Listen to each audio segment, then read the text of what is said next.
출애굽기 20장 1절 2절 보겠습니다. 하나님이 모든 말씀으로 말씀하여 이르시되 나는 너를 애굽 땅 종되었던 집에서 인도하여 낸 내 하나님 여호와니라. 아멘. 기도하겠습니다. 이 세상에서 우리를 건지시고 예수 그리스도 안에 있게 하신 하나님의 그 은혜와 사랑 안에 우리가 있고 그 은혜와 사랑을 힘입어서 이 시간 또한 주 앞에 나와 말씀을 듣게 되어집니다. 오늘도 이 말씀으로 인해서 우리 하나님은 우리에게 어떠한 분이시고 또한 우리를 어떻게 붙들어 인도하고 있고 우리에게 향하신 하나님의 그 뜻이 무엇인가를 깊이 알게 하시고 오직 그 뜻에 복종되어진 저희가 되도록 해주시옵소서. 예수님 이름으로 기도합니다. 아멘. 출애굽기 20장부터 이제 십계명이 나오고 있습니다. 이 십계명이 그 출애굽기에서 상당히 중요한 의미가 있고 또 우리가 성경을 이제 이해하는 데 있어서도 십계명은 중요한 위치에 있다 이렇게 이제 볼 수가 있는데 이 십계명이 어떠한 의미로 주어진 계명이고 또 하나님께서 십계명을 왜 주셨느냐 이것을 이제 아는 게 중요합니다. 이 십계명을 알기 위해서 그 앞에 19장에 있었던 일을 다시 좀 생각해 볼 필요가 있습니다. 그 19장에 보면 하나님께서 시내산에 이제 강림을 하셨죠. 시내산에 하나님이 강림하셨다고 하는 것은 인간이 사는 세상에 하나님 오신 것입니다. 근데 우리가 생각해야 될 것 중에 이제 하나가 뭐냐면은 그 하나님이 이 세상에 오셔야 될 이유가 이제 뭐냐고 하는 거죠. 세상에 강림해야 될 이유가 뭐냐. 이걸 이제 우리가 알아야 합니다.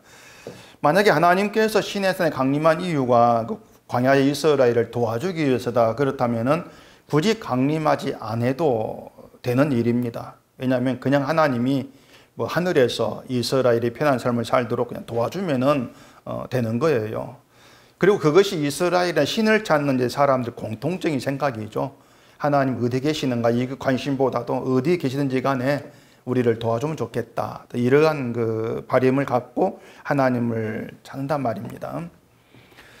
그런데 하나님께서 이스라엘을 돕기 위해서 계시는 것이 아니라고 하는 건 지금까지 이스라엘의 삶을 통해서 우리가 확인해 볼 수가 있는 겁니다. 그러니까 이스라엘의 편한 삶을 위해서 하나님이 일하신다. 그건 하나님의 방식이 아니다. 이것이 지금까지 이스라엘이 살아온 그런 과정 속에서 다 이제 드러나고 있는 것이죠.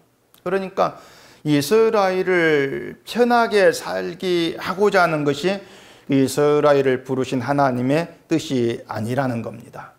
그 당시 이스라엘은 그걸 몰랐는데 지금 우리는 다른 거예요.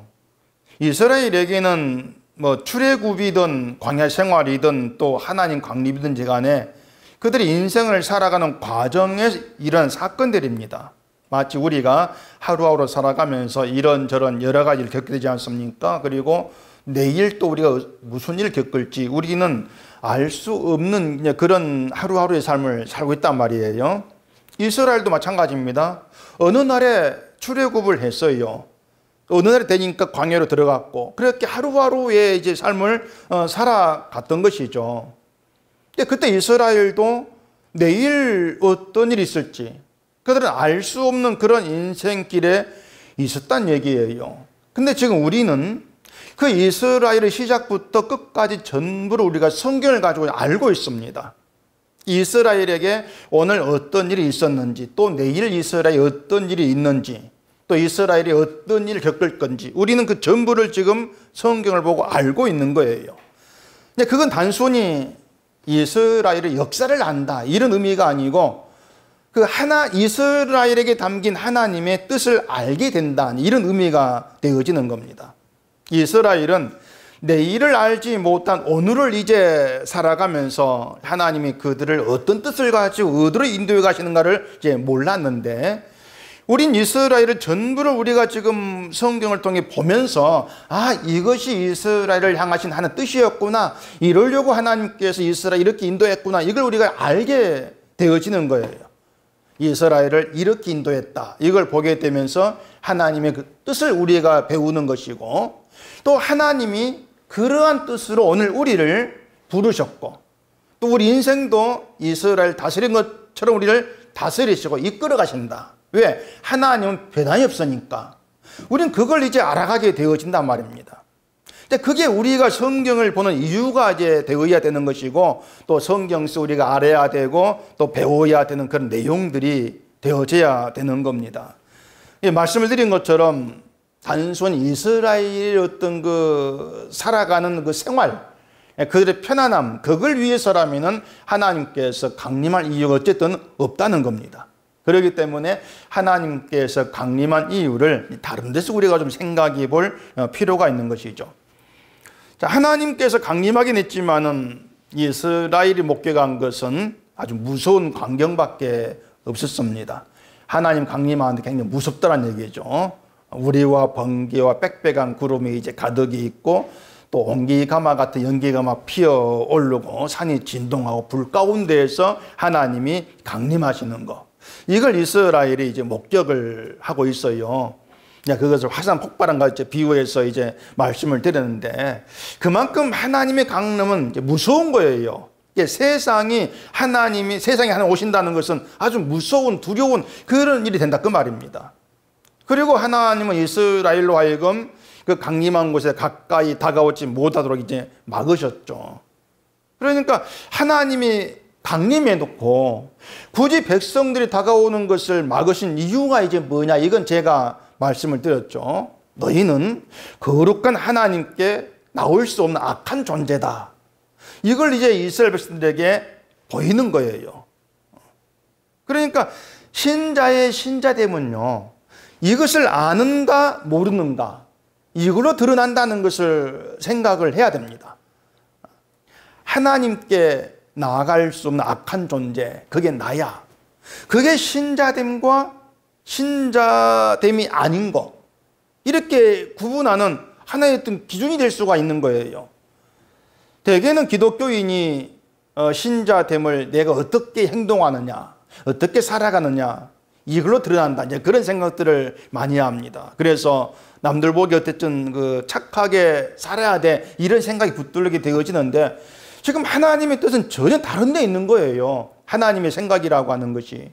하나님은 이스라엘을 세워서 지금 하나님이 누구신가를 세상에 증거하려고 하는 겁니다.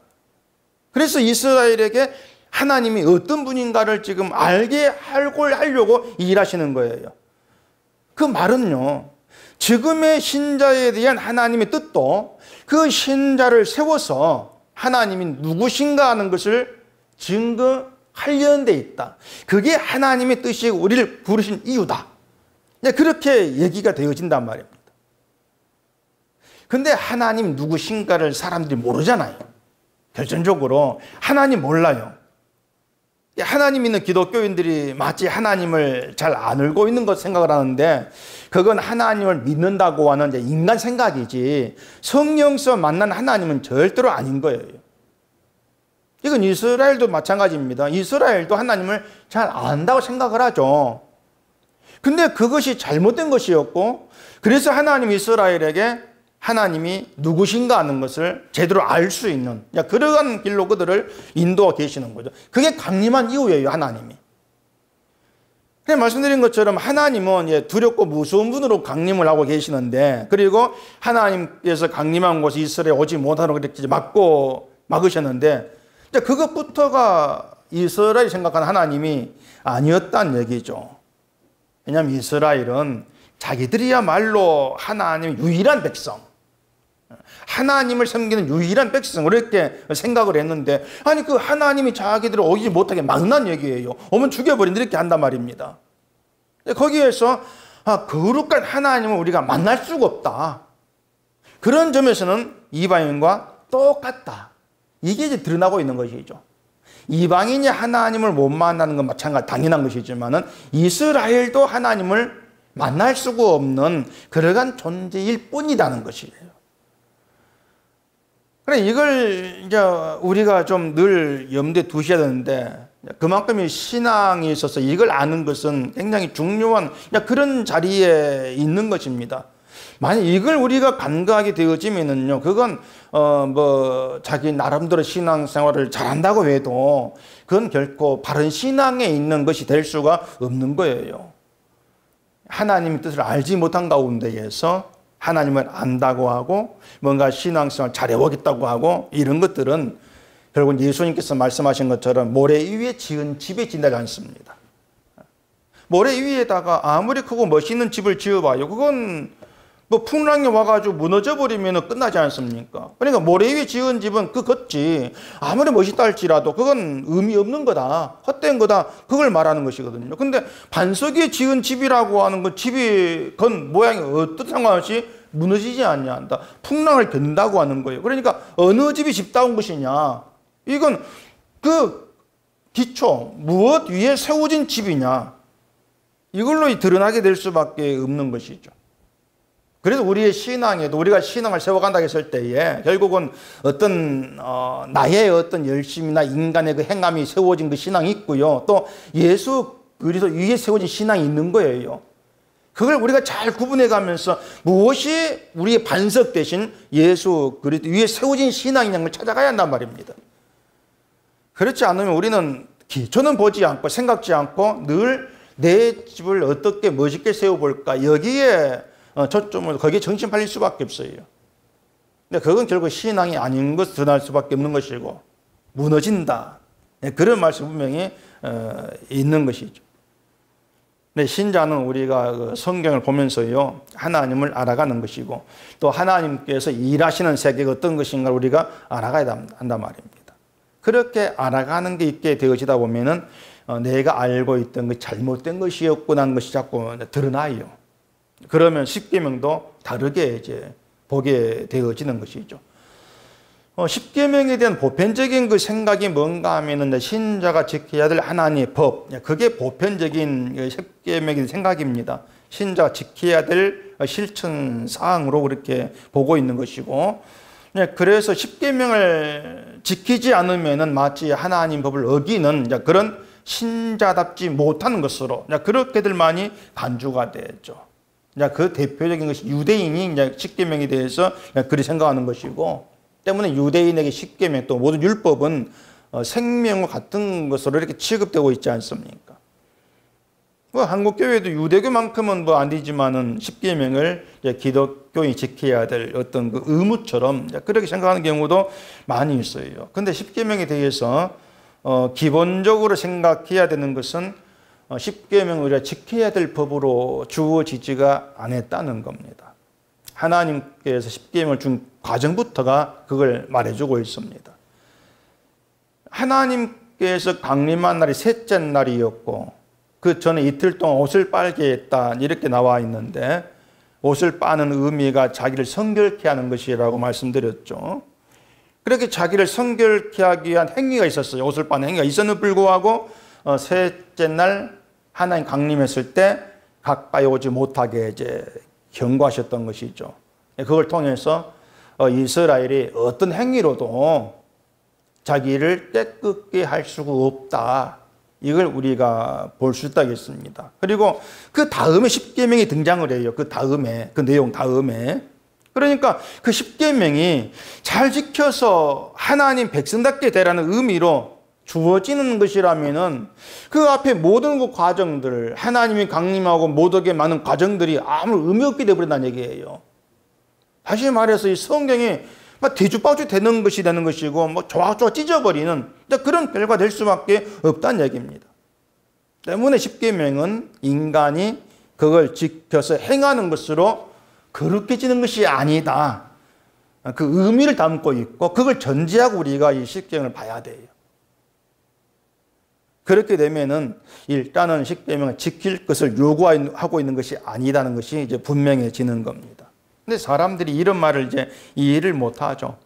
십계명은 하나님이 준 이제 율법인데 지키기를 요구하지 아니한다면 왜 주느냐. 이제 그런 생각들이 있는 것입니다.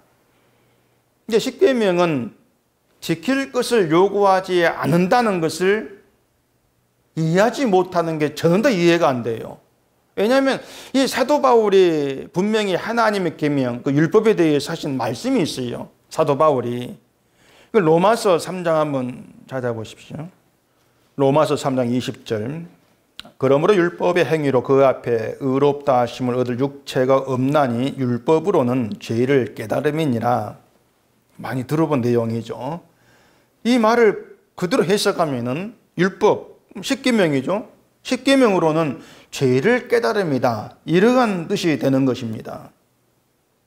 근데 이것이 또 우리를 이제 헷갈리게 할 수가 있어요. 왜냐하면은 그 십계명의 내용들이 우리가 충분히 실천할 수 있다고 생각되는 것들이기 때문에 그렇습니다. 내 이웃의 집을 탐내지 말라는 이 계명에는 좀 탐심이 들어가니까 자신감이 없다 할지라도 다른 계명들은 뭐 평소에 잘 지키고 살아간다 이렇게 생각되는 것들일 수가 있는 거예요.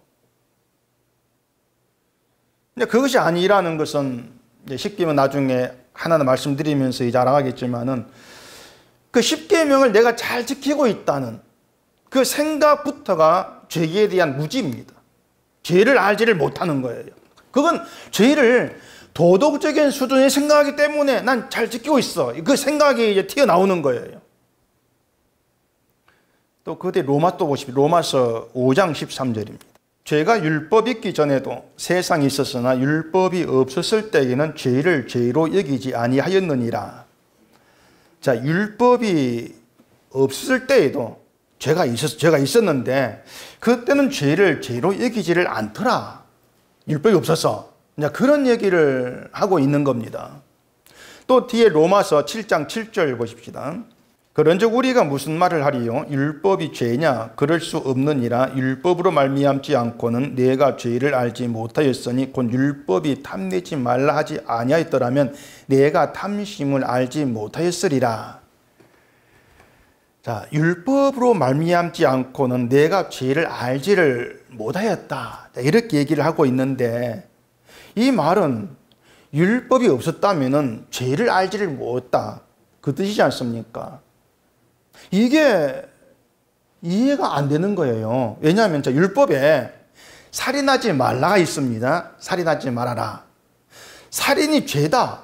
이것이 율법 모른다고 해서 모르는 것이겠습니까? 그건 아니잖아요. 율법 모르는 세상 사람들도 살인 죄야. 이건 알고 있단 말입니다. 도둑질이 죄다. 이건 알고 있는 거예요. 그러니까 살인도 죄고 도둑질도 죄고 뭐 사기도 죄고 이런 죄라고 하는 것은 세상에 있는 도덕과 윤리 가지고 얼마든지 알 수 있는 것들입니다. 그러니까 세상 율법을 모른다고 해서 살인, 도둑질, 뭐 사기치는 거 이런 것이 죄라고 생각지 않고 마음대로 행동하는 게 없어요. 그렇지 않는단 말입니다. 오히려 기독교이면 더 도덕적이라 할 수 있는 것이에요. 자, 율법이 탐내지 말라고 아니했다면 탐심을 알지를 못했을 것이라는 것도 마찬가지입니다. 탐심이라고 하는 것은요, 기독교만이 아니고 다른 종교도 그건 나쁜 거야. 다 이렇게 얘기합니다. 탐심은 나쁜 거야. 탐심을 억누르고 이겨야 된다. 이런 말하고 그런 분야에는 불교가 훨씬 더 수준이 높은 것이죠. 기독교보다도.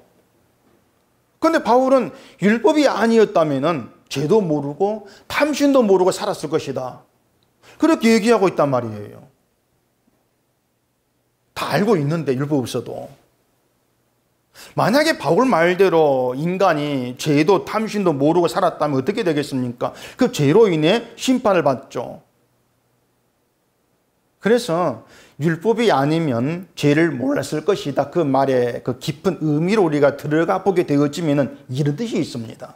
그게 뭐냐면 너희가 알고 있는 죄는 죄의 본질이 아니다는 겁니다. 그러니까 율법이 있기 전에도 세상이 나름대로 죄를 알았어요. 죄를 알았는데 그 죄가 죄의 본질이 아니었다는 거예요. 바꾸고 말하면 너희는 죄를 몰랐다 그 뜻입니다. 진짜 죄를 몰랐다는 거예요. 죄가 뭔가를 너희가 모르면서 단순히 어떤 그 겉에 드러나는 그것만 가지고 죄다. 이걸 살았더라 그 말입니다. 그렇기 때문에 죄의 본질, 죄가 무엇인가를 알게 하기 위해서 십계명 율법을 주셨다는 거예요. 도덕적 수준의 죄가 아니고 진짜 하나님께서 죄라고 보시는 그 죄, 이걸 알게 하려고 계명을 주셨다는 겁니다. 하나님이 노하시고 심판해 버리는 그 죄는 세상 도덕과 윤리 가지고는 알 수가 없어요. 그게 진짜 죄예요. 그래서 바울이 말한 죄, 성경이 말한 죄라고 하는 건 단순히 살인하고 도둑질하는 그런 수준이 아닌 겁니다. 물론 살인, 도둑질이 죄가 아니란 건 아니에요. 죄고 죄인데 다만 그것은 가지에 불과하다. 가지일 뿐이라는 것입니다. 즉 본질이 아니다. 자, 나무가 병이 들었으면은 그 병든 현상이 가지에게도 드러나죠. 가지가 누렇게 마른다거나 또 열매를 맺지 못한다거나 가지 현상이 나오게 되어 있습니다. 자, 그러면은 그 누렇고 이제 열매 맺지 못하는 그런 가지를 잘라버린다고 해서 그 나무의 병든 문제가 해결되느냐? 그건 아닌 거예요. 병은 가지만 든 게 아니고 나무 자체가 병들어 있는 것이죠. 그 현상이 가지에 드러난 것이죠. 그러니까 나무 자체가 병들었다는 걸 알고 해결책이 뭔가를 찾아가는 게 그게 필요하단 말입니다. 근데 마른 나무까지 가지가 말랐다는 거 이거 보면서 저 가지만 잘라버리면 되겠구나. 바로 이것이 도덕적 수준 죄예요. 살인하지 않으면 되겠구나. 내가 도둑질만 안 하면 되겠구나. 그게 도덕 수준이란 말입니다. 그게 죄를 모르는 거다. 그렇게 성경이 보고 있는 것이죠. 결국 뭔가 하면은 병든 나무에 가지가 있는데 어느 가지 누렇게 있고 어느 가지 좀 생생하단 말입니다. 그러면은 나는 누렇지 않아. 난 그 열매가 있어. 이걸 가지고 난 건강해. 이럴 수가 없다는 거예요. 왜 내가 붙어있는 나무가 병들었는데. 그러니까 지금 기독교인들 다 그런 착각에 빠져 있다는 얘기입니다. 양식껏 내가 착하게 산다는 거, 남에게 해로를 주지 아니한다는 거, 난 열심히 교생을 한다는 거, 이런 것들 보면서 난 병들지 아니했어. 난 건강한 가지야. 이런 착각에 빠져 있는 거예요. 교회도 이런 착각에 이제 빠지는 거 허다하게 볼 수가 있는데, 오래전부터 교회를 가리면 건강한 교회, 이런 말들을 많이 합니다. 우리 교회는 건강한 교회인가 이걸 어떤 점검표를 작성해 가지고 점수를 매기는 것으로 이제 증명하려고 하는 게 많아요. 점검표에는 교회 운영이 민주적인가, 헌금 무계명으로 하는가, 목사 중심인가 아닌가, 이런 여러 가지 항목을 정해놓고 똥가리 치는 것이죠. 그래가 해당 사항이 많으면 이건 건강한 교회 이런 식으로 답을 내리는 것인데, 그건 그냥 겉보기에 그럴 뿐이에요. 뭔가 괜찮은 교회처럼 보일 뿐이란 얘기입니다. 그 세상도 점검표라는 게 많지 않습니까? 고소 휴게소에 가도 화장실에 가면 점검표랑 있어가지고 항목대로 점검해서 이상 없으면 이건 괜찮아. 이런 이제 답을 내리죠. 교회도 신자도 그런 식으로 평가하려는 게 많이 있는데 그런 것들이 죄가 뭔가를 모른다는 거예요. 교회 운영 어떻게 하는지 간에 인간은 더러운 존재 이걸 몰라요. 그걸 건너뛰어버린다는 얘기입니다. 그러니까 이 사람도 그렇죠. 겉보기에 건강하게 보인다 할지라도 속에 병이 있을지 않습니까? 겉으로 건강하게 보인다고 해서 건강한 교회가 아닌 거예요. 건강한 교회 말 자체가 잘못되어 있는 거예요. 그래서 나는 건강해. 그 착각을 깨뜨리고 내가 병든 가지였구나. 내가 죽은 나무였구나. 이걸 알게 하는 것이 하나님 계명이에요. 넌 죽은 나무야. 그걸 알게 하는 것이. 그게 십계명을 주시는 의미가 되어지는 것인데, 여기에서 또 한 가지 생각할 게 뭐냐면, 왜 하나님은 그렇게 자기 백성에게 죄를 알게 하냐 그 말입니다. 뭐 때문에 뭐가 필요해서 죄를 알게 하려고 이렇게 일하시느냐. 로마서 5장 또 보십시다. 로마서 5장 20절. 율법이 들어온 것은 범죄를 더하게 하려 함이라. 그러나 죄가 더한 곳에 은혜가 더욱 넘쳤나니 이는 죄가 사망 안에서 왕노릇한 것 같이 은혜도 또한 의로 말미암아 왕노릇하여 우리 주 예수 그리스도로 말미암아 영생에 이르게 하려 함이라. 자, 죄가 더한 곳에 은혜가 넘쳤다 이렇게 얘기를 합니다. 이걸 보면은요, 이스라엘의 죄가 드러나게 하시고 또 죄를 죄로 알게 하고자 하시는 하나님의 뜻은요, 그 이스라엘을 하나님의 은혜를 아는 백성 되게 하는 것입니다. 죄를 안다는 것이 하나님의 은혜를 아는 것으로 연결되어지는 거예요. 단순히 나 죄 알았어요. 그걸 끝나는 것이 아니고 죄인된 나에게 하나님께서 뭘 행하셨는가 이걸 통해서 그 하나님의 은혜로 들어가게 하는 것입니다. 그게 하나님의 그 뜻이에요. 다시 말해서 하나님의 십계명은요, 우리로 하여금 하나님의 은혜가 더욱 넘치게 하는 것, 여기에 그 이유, 그 뜻, 그 목적이 있다는 겁니다. 십계명의 그 이유, 목적이. 때문에 십계명을 지켜라 그렇게 말하지를 못한다는 거예요. 오늘 본문도 그렇거든요. 하나님이 모든 말씀으로 말씀하여 이르시되 나는 너를 애굽 땅 종 되었던 집에서 인도하여 낸 내 하나님 여호와니라. 십계명을 들어가기 전에 이 두 구절을 말씀한단 말입니다. 이걸 십계명의 전문이다 이렇게 말할 수가 있는데, 그 전문이라고 하는 것이 계명의 가치와 목적과 의미를 담고 있는 그런 내용이라고 할 수가 있어요. 때문에 전문을 우리가 이해하는 게 아주 중요합니다. 우리나라 헌법에도 전문이라는 게 있어요. 짧게 몇 줄 안 되는 그 내용이 나와 있는데 그 헌법 이념과 가치 그런 내용들을 거기에 담고 있는 것입니다. 근데 보면은 십계명은 중요하게 여기는데 이 전문을 중요하게 여기지 않고 그냥 넘어가요. 그게 실수죠. 나는 너를 애굽 땅 종 되었던 집에서 인도하여 낸 내 하나님 여호와니라. 이게 생각해 보면은 그렇게 별로 중요한 내용처럼 안 보여요. 자, 하나님 이스라엘을 애굽에서 인도했다. 다 아는 내용이지 않습니까? 근데 굳이 이 말씀을 하시고 십계명을 시작한 이유가 뭐냐는 겁니다. 이건 얘기 안 해도 아는데 왜 굳이 이 말씀을 하시고 십계명을 시작할까? 제가 앞에서 길게 말씀을 드렸던 것처럼 십계명이 죄를 죄로 드러내기 위해서 주신 하나님의 말씀이라고 했지 않습니까?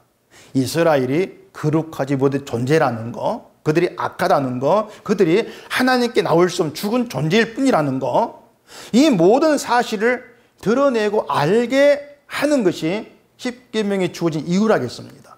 계명을 통해서 너희 어떤 존재 알라 말이죠. 자, 그렇다면 이스라엘이 악하다는 걸 알았다고 합시다. 그것이 여호와가 이스라엘을 애굽 땅에 인도해 있는 것과 어떻게 연결되냐 그 말입니다. 십계명을 통해서 우리가 악하구나 알았어요. 그것하고 그 이스라엘 애굽에 인도해 있는 거나 어떻게 연결되냐고 하는 거죠. 그게 뭐냐면요, 그렇게 악한 존재, 그 계명을 통해서 저주받아 죽어야 존재 이렇게 드러나는데, 그렇게 악하고 저주받아 죽을 존재를 하나님께서 애굽서 살리시고 인도냈다 그 말입니다. 너희는 이런 존재인데 내가 너희를 이끌어내었어, 그거예요. 그러니까 하나님이 인도하심 속에서 우리가 늘 놓치지 말 것이 뭐냐면은, 하나님 인도였구나, 이것이 중요한 것이 아니고 어떤 존재인데 하나님이 우리를 사랑했고 인도했냐 그거예요. 내가 누구인데, 우리가 어떤 존재인데 하나님이 인도했어, 이걸 보셔야 한다 그 말입니다. 우리가 하나님의 은혜와 사랑을 말을 많이 하지 않습니까? 근데 그 은혜와 사랑이라고 하는 것을 내가 세상을 이제 살아갈 때 뭐 이런 좋은 일 있고 저것도 좋은 일 있고 그걸 통해서 은혜가 받았어, 우리는 그렇게 이제 얘기가 쉽단 말이에요. 그런데 거기에 초점 두기보다 뭔가 좋은 일 있으면은, 기쁜 일 있으면은 내가 누구에게인데 이런 기쁜 일을 주십니까? 그래 가는 게 맞다는 거예요. 내가 누구인데 어느 게 은혜가 더 클까요? 어느 게? 내가 그 은혜를 받을 만한 존재가 못 됩니다. 그걸 아는 가운데 은혜가 넘친다는 얘기예요. 단순히 나 은혜 받았어, 야 내가 신앙생활 잘해가지고 받았어, 이래버리면 다 헛일이에요. 그것이 그 은혜 아는 게 아니에요. 근데 인간이 그렇게 갈 가능성이 농후해요. 내가 잘해가지고 이런 일이 있구나, 그렇게 나가요.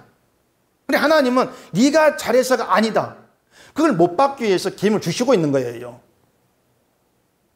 너희를 애굽에서 이끌어낸 것도 너희가 내 어떤 백성이고 신앙을 잘해서가 아니야, 너희 죽을 존재야. 그걸 못 받고 있는 거예요. 그걸 통해서 은혜가 넘치는 거예요. 그래서 죄가 더하고 은혜가 넘친다 이렇게 얘기하고 있는 것이죠.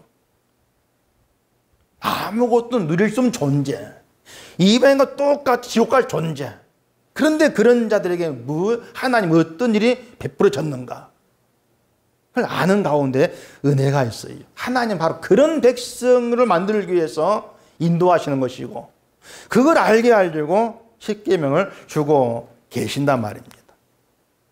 그렇게 하나님의 뜻이라고 하는 것은 하나님의 은혜와 사랑을 깊이 아는 이스라엘 되게 하는 것 향해 있다.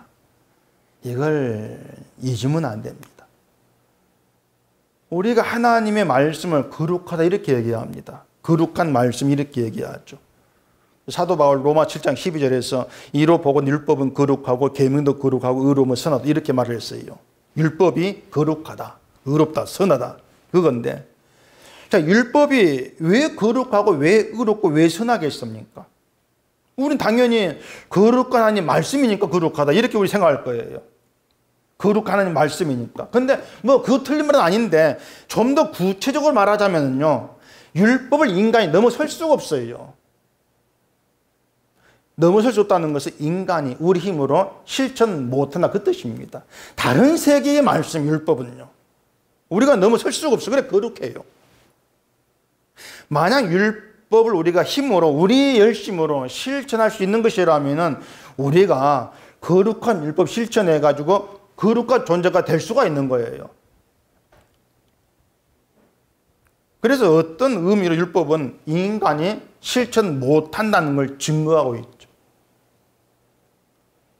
만약 그래도 십계명을 지켜야 돼 이렇게 주장하려면 다 지켜야 돼요. 완전히 다 완벽히 완전히 다 지켜야 돼요. 그 의미를 들어가서 또 율법을 지키겠다는 하는 하나님께 나를 내 행함으로 평가해 주세요. 그 뜻이 됩니다. 딴 거 말고 내 행함을 가지고 나를 평가해 주세요. 그럼 하는 그 사람은 율법으로 그 행함으로 상대할 거예요. 그러면 결과는 뭐겠습니까? 심판이죠. 율법을 다 못 지킬 거니까 저주받고 심판받을 수밖에 없는 거예요.